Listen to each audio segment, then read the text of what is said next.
ये मेरा सौभाग्य है कि आज मुझे सिद्धपीठ हथियाराम के पूज्य पीठाधीश्वर महामंडलेश्वर पूज्य स्वामी भवानी नंदन यति जी महाराज के सानिध्य में इस पीठ पर भगवती मां परांबा बुढ़िया देवी के दर्शन करने के सौभाग्य प्राप्त हुए।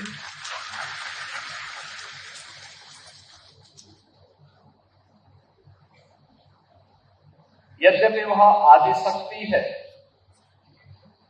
लेकिन अपने मूर्त रूप में इस सिद्धपीठ पर यहाँ के सन्यासी परंपरा के अनुसार 900 वर्षों से इस पूरे क्षेत्र में और पूर्वी उत्तर प्रदेश में व्यापक आस्था का केंद्र बनकर के लोक मंगल की कामना को लेकर के हर श्रद्धालु आता है और अपनी अपनी भक्ति भावना के अनुरूप उसका फल भी प्राप्त करता है। हमारा गाजीपुर जनपद वास्तव में एक समृद्ध परंपरा का वाहन है। वैसे भी हम जब दुनिया के अंदर नजर डालते हैं तो हमें बहुत कुछ ऐसा देखने को मिलता है कि जैसे व्यक्ति की अपनी प्रकृति होती है, वैसे ही धरती माता की भी अपनी प्रकृति होती है, उसकी पहचान उससे बनती है। दुनिया के अंदर आप देखेंगे अलग अलग देश की अपनी एक पहचान है। फ्रांस में आप जाएंगे तो वहां के लोग कला के प्रेमी,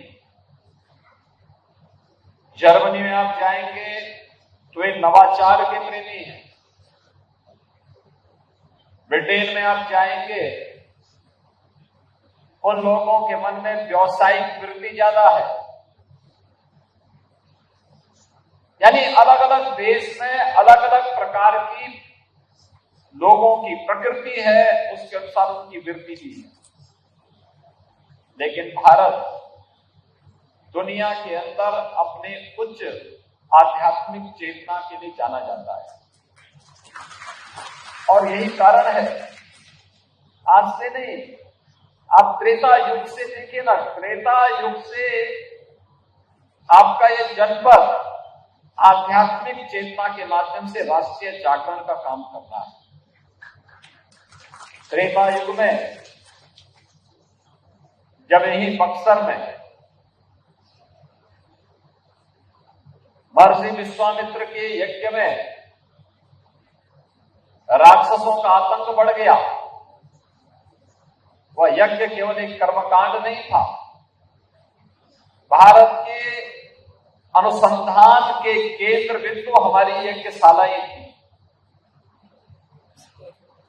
महर्षि विश्वामित्र जिस विशिष्ट अनुसंधान को लेकर के कार्य कर रहे थे, उसमें रावण के द्वारा भेजे गए राक्षस व्यवधान डाल रहे थे,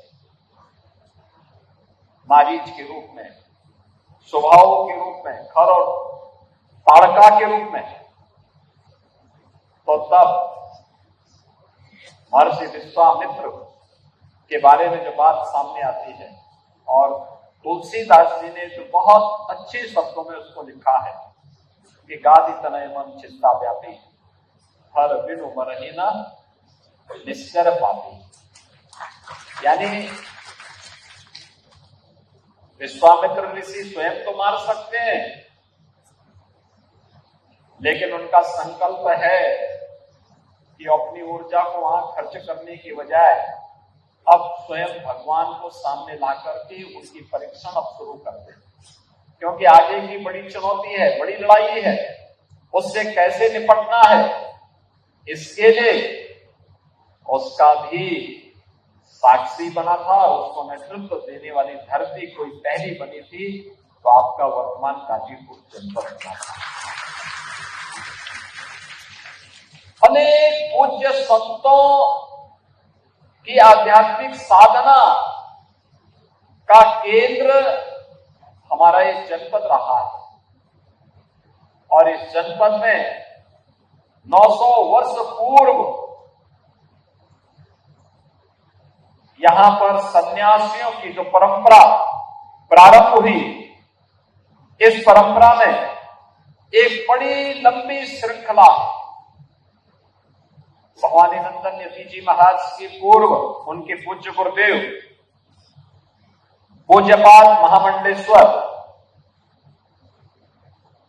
श्री श्री बालकृष्ण यति जी महाराज, उनसे पूर्व पूज्य संत श्री वैराग्य यति जी महाराज, उनसे पूर्व श्री गौतम यति जी महाराज, उनसे पूर्व श्री गोविंद नाथ यति जी महाराज, उनसे पूर्व श्री परशुराम यति जी महाराज, उनसे पूर्व श्री मुरारनाथ यति जी महाराज, उनसे भी पूर्व श्री बलभद्र यति जी महाराज, उनसे भी पूर्व श्री कमल यति जी महाराज, उनसे पूर्व श्री भीष्म यति जी महाराज, उनसे भी पहले श्री अगस्त यति जी महाराज, उनसे पहले श्री त्रिशूल यति जी महाराज, श्री धोरन यति जी महाराज, श्री प्रजीत यति जी महाराज, श्री रघुवंश यति जी महाराज, श्री हरिवंश यति जी महाराज, श्री देवी दयाल यति जी महाराज, श्री राम सौभाग्य यति जी महाराज, श्री नरसिंह यति जी महाराज, श्री देवनाथ यति जी महाराज और श्री देव विश्वनाथ यति जी महाराज पीठाधीश्वर के रूप में इस पीठ पर विराजमान होकर के अपनी आध्यात्मिक ऊर्जा से इस पूरे क्षेत्र को अपनी आध्यात्मिक ऊर्जा का लाभ देते रहे हैं।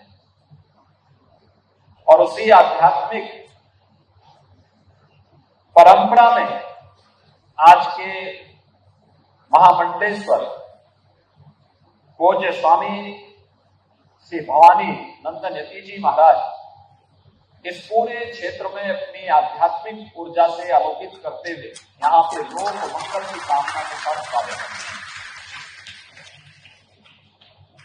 संत तो लोक कल्याण के लिए समर्पित होता है। माध्यम अलग अलग हो सकते हैं। कोई विशुद्ध आध्यात्मिक क्षेत्र में अपनी आध्यात्मिक ऊर्जा से लोक मंगल की कामना करता है, उसके अनुरूप समाज में जन जागरण का अभियान चलाता है। और कोई आध्यात्मिक और भौतिक दृष्टि से उन सभी कार्यों को आगे बढ़ा करके राष्ट्र मंगल की कामना में अपना योगदान देता है। और यही भारत की सबसे बड़ी पहचान है। दुनिया के अंदर भारत की पहचान अपनी आध्यात्मिक चेतना को लेकर के है। जब तक भारत का नागरिक अपनी आध्यात्मिक चेतना को ध्यान में रख करके कार्य करेगा और फिर उसके उपरांत भौतिक विकास के कार्यक्रमों को आगे बढ़ाएगा, उसके परिणाम उतने ही मजबूती के साथ भारत को पुनः विश्व गुरु के रूप में स्थापित करने में मददगार है। संकल्प जब हम लिख लेते हैं या आवश्यक नहीं कि उसी समय वो पूरे हो जाए, समय लग सकता है। बड़ा धैर्य हम लोगों को रखना चाहिए। याद करिए, जब संकल्प होता है वो कैसे सार्थक होता है। आज से 7 वर्ष 8 वर्ष पहले, 10 वर्ष पहले लोगों के लिए यह एक सपना था और विरोधियों के लिए यह बोलने का एक अवसर भी होता था। जब राम भक्त कहते थे कि रामलला हम आएंगे, मंदिर वहीं बनाएंगे, लोग बोलते थे बना लेंगे क्या। लेकिन हम लोगों का संकल्प था, पूरा देश एक साथ एकजुट होकर के जब राष्ट्रीय स्वयंसेवक संघ के मार्गदर्शन में, उनके नेतृत्व में, पूज्य संतों का के आशीर्वाद से पूरे देश का सनातन धर्मावलंबी एकजुट होकर के संकल्प के साथ बनता है तो परिणाम हम सबके सामने आता है। कोई सोचता था 8 वर्ष पहले, 5 वर्ष पहले लोगों के लिए यह सपना था, लेकिन अब हकीकत हो चुकी है। जब प्रधानमंत्री मोदी जी ने 2020 में अयोध्या में राम जन्मभूमि में मंदिर निर्माण का आधारशिला रखी थी, और यही नहीं, गत वर्ष प्रधानमंत्री जी ने रामलला को अपनी जन्मभूमि में विराजमान भी कर दिया। ये केवल भारत के अंदर ही संभव है। अपने विरासत के प्रति हमारे भाव क्या होने चाहिए? और हम लोग तो देश के उच्चतम न्यायालय को इस बात के लिए धन्यवाद देंगे कि उन्होंने सर्वसम्मति से सैकड़ों वर्षों से चली आ रही इस विवाद का समाधान निकाला और आज अयोध्या नई अयोध्या के रूप में भारत को एक नई पहचान मिली, एक नई पहचान का माध्यम बनी हुई। अभी हम लोगों ने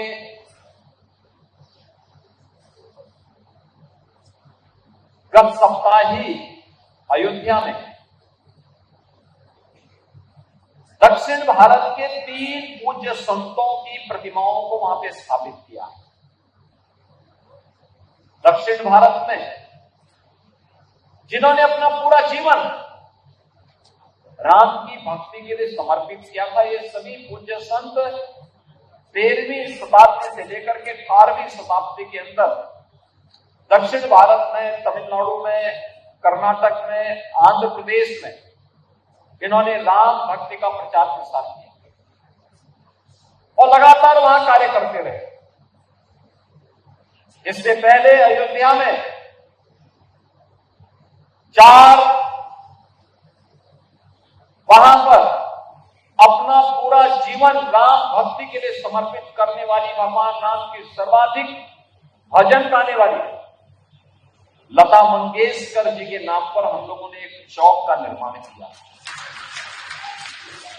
और राम जन्मभूमि मंदिर से जुड़े हुए 4 प्रमुख द्वार भी देश के 4 पूज्य संतों के नाम पर समर्पित किए गए। जगत गुरु शंकराचार्य द्वार, जगत गुरु रामानुजाचार्य द्वार, जगत गुरु रामानंदाचार्य द्वार और जगत गुरु माधवाचार्य द्वार, ये 4 द्वार अयोध्या धाम में समर्पित किए गए। इसके साथ ही अयोध्या में भगवान राम के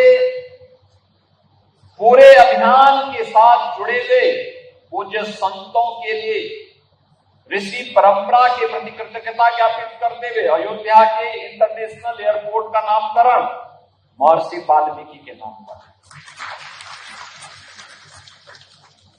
श्री राम मंदिर परिसर में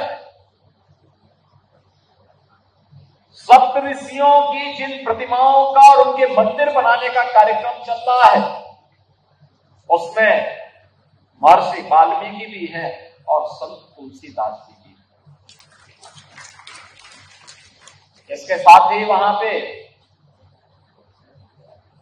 भगवान राम के पूरे अभियान की पहले बलिदानी गिरिराज जटायु की प्रतिमा भी वहां स्थापित की गई। भगवान राम जब वनवास के लिए जा रहे थे तो सबसे पहले उनके सहयोग के लिए कोई खड़ा हुआ था तो निषाद राज हुए थे। तो निषाद राज को भी वहां सम्मान दिया गया है और निषाद राज के नाम पर वहां के जितने भी रेल बसेरा बन रहे, यात्री विश्रामालय बन रहे, सब निषाद राज के लिए। वन में रहते हुए जब माता सीता को ढूंढने के लिए भगवान राम गए, जंगलों में भटक रहे थे, तो उस समय कहते हैं मतंग ऋषि बहुत पहले से युगों से साधना कर रहे हैं। हर चीज की अपनी एक सीमा होती है। मतंग ऋषि को जब आया कि अब उनको बहुत अधिक दिनों तक इस भौतिक देह से नहीं रहना है, तो उन्होंने अपनी शिष्या जो बनवासिनी थी उनको कहा कि अब मेरा समय आ गया है, मैं तो जा रहा हूं, तो मेरे आश्रम की देखभाल करते रहना। तो भिल्ली सबरी ने अपने गुरु से कहा, मतंग ऋषि से कहा गुरुदेव आप जा रहे हैं, मैं तो आपकी सेवा में इतने वर्षों से हूं, अब मैं क्या करूंगी, मुझे भी अपने साथ लेते जाइए। कहा नहीं, तुम्हें अभी रहना है। कहा कैसे और कब तक? उन्होंने कहा तुम्हें राम भक्ति के लिए अपना जीवन लगाना है। कहा राम भक्ति के लिए? कहा हाँ, श्री विष्णु के एक विशिष्ट अवतार के रूप में भगवान राम इस धराधाम पर विराजमान होने जा रहे हैं, अवतरित होने जा रहे हैं, और जब वह आएंगे तो वह इस वन में अपनी पत्नी को ढूंढने के बहाने आएंगे। उस समय उनकी सेवा करने का तुम्हें सौभाग्य प्राप्त होगा, दर्शन करने का सौभाग्य प्राप्त होगा। आप सोचो, एक ऋषि कब कह रहा है? जब पूछा सबरी ने अपने गुरु मतंग ऋषि से कि गुरुदेव मुझे बताइए कि राम कब तक आ जाएंगे, तो बैठे उन्होंने अपनी आध्यात्मिक ऊर्जा से देखा। उन्होंने कहा देखो अभी तो महाराज दशरथ की शादी नहीं हुई है, थोड़ा शादी होने दीजिए, फिर शादी होने के बाद सबसे बड़ी रानी से राम पैदा होंगे। आप सोचो ये पैदा नहीं हुए, लेकिन उनकी भविष्यवाणी पहले से भारत का ऋषि कर रहा है और कह रहा है राम जरूर आएंगे और तुम्हारी मुक्ति का माध्यम बनेगी। इतनी सबरी के नाम पर जो भी भोजनालय बनते हैं अयोध्या में बनते हैं। राम भक्त भारत की परंपरा इसी कृतज्ञता को ज्ञापित करने के लिए, और इसीलिए जब हमें अवसर प्राप्त हुआ, हमने प्रधानमंत्री जी की अनुकंपा से जब गाजीपुर जनपद को मेडिकल कॉलेज मिला, तो हम लोगों ने कहा कि इसको महर्षि विश्वामित्र को समर्पित किया जाए, क्योंकि पहले ऋषि हैं, महाराज गांधी के पुत्र हैं, पहले ऋषि हैं जिन्होंने आतंकवाद को पहचाना था और आतंकवाद का जवाब कैसे दिया जाना चाहिए। भगवान राम का संकल्प उस अभियान में सदैव एक नई प्रेरणा प्रदान करता है।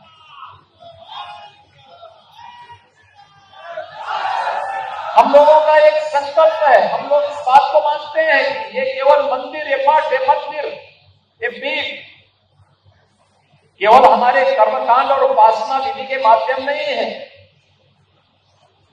ये हमारी आध्यात्मिक ऊर्जा के साथ साथ राष्ट्रीय एकता के भी आधार स्तंभ है।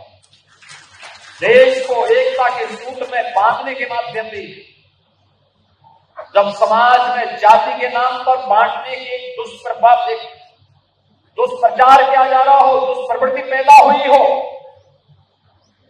अपने स्वार्थ के लिए देश को नुकसान पहुंचाना, अपनी परंपरा को कोसना, विरासत को अपमानित करना, महापुरुषों के प्रति अपमानजनक टिप्पणी करना, यह राजनीतिक स्वार्थों के लिए भी और साथ साथ स्वयं दूसरों के बहकावे में आकर के भी। साथ ये उत्तरदायित्व हमारे मठ मंदिरों के ऊपर आ जाता है कि वह फिर से राष्ट्रीय चेतना को जागरूक करने के लिए अभियान को आगे बढ़ाएं, जो हर भारतीय के मन में राष्ट्रीयता का भाव पैदा कर सके, उन्हें एकता के सूत्र में बांध सके। क्योंकि मैं बार बार इस बात को देखता हूं, क्या उठा करके देखिए, जब भी हम बटे थे तो कटे थे।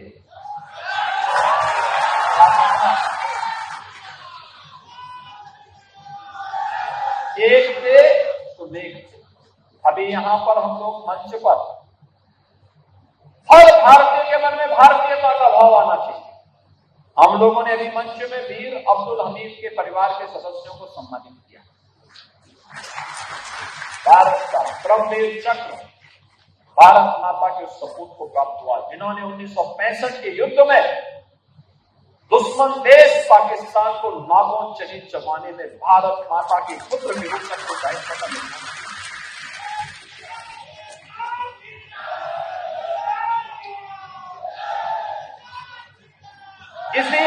इसी जनपद का सौभाग्य है, इस जनपद ने महावीर चक्र विजेता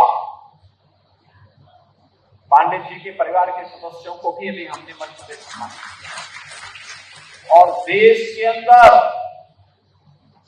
सर्वाधिक सैनिक देने वाला गांव गौहमर भी इसी जनपद में। सर्वाधिक हर नागरिक को इससे गौरव की अनुभूति करनी चाहिए कि हम इस जनपद में हैं तो देश के लिए सर्वाधिक सैनिक देता है एक गांव। गांव में अगर आप देखते हैं तो एक गांवर है और एक बुलंदशहर में गांव।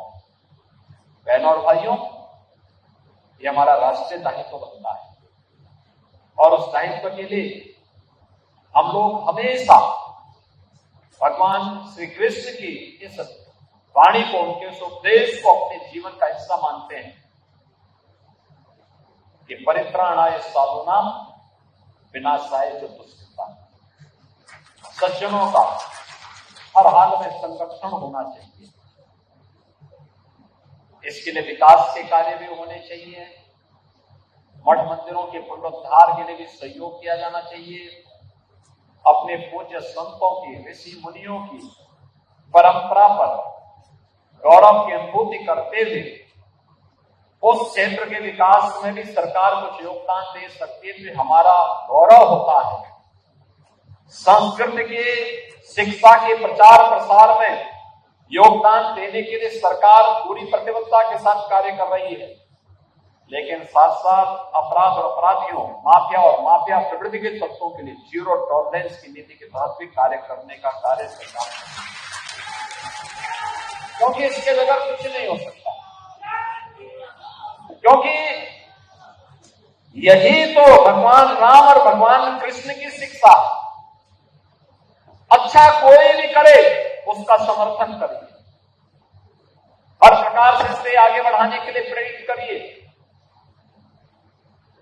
इसके लिए परिवार से ऊपर उठकर, परिवारवाद से ऊपर उठ करके, जाति से ऊपर उठ करके, क्षेत्र से ऊपर उठ करके, भाषा से ऊपर उठ करके हमें एकजुट होकर के कार्य करना होगा। लेकिन अगर कोई व्यक्ति हमारा कितना भी सगा क्यों ना हो, अगर वह व्यक्ति राष्ट्रीयता को क्षति पहुंचा रहा है, भारत और भारतीयता को नुकसान पहुंचा रहा है, तो फिर हम लोगों को उसका जवाब देने के लिए भी समाज को तैयार करना होगा, अपने आप को तैयार करना होगा। आज सरकार इन सब मूल्यों और आदर्शों की स्थापना के लिए निरंतर प्रयत्नशील है। आज ये मेरा सौभाग्य है कि 900 वर्षों की आध्यात्मिक विरासत, उच्च आध्यात्मिक विरासत के प्रति हमारा ये सिद्ध पीठ हत्याराम मठ में आज मुझे यहाँ पे दर्शन करने, पूजन करने का सौभाग्य प्राप्त हुआ। आप सबसे संवाद बनाने का सौभाग्य प्राप्त हुआ है। मैं आज के इस अवसर पर इस पीठ के पूज्य पीठाधीश्वर महामंडलेश्वर पूज्य स्वामी श्री भवानी नंदन यति जी महाराज और उनसे जुड़े हुए सभी शिष्यों का मैं हृदय से आभारी हूँ कि उन्होंने आज के आयोजन का आयोजन के लिए यहाँ पर एकत्र रहे और इस आयोजन में मुझे देवी भगवती माँ परम्बा बुढ़िया माई का दर्शन करने का सौभाग्य उन्होंने दिया है। मैं इस अवसर पर आप सबको इस बात के लिए आश्वस्त करता हूं कि डबल इंजन की सरकार जो बोलती है वह करती है, जितना करती है उतना ही बोलती है।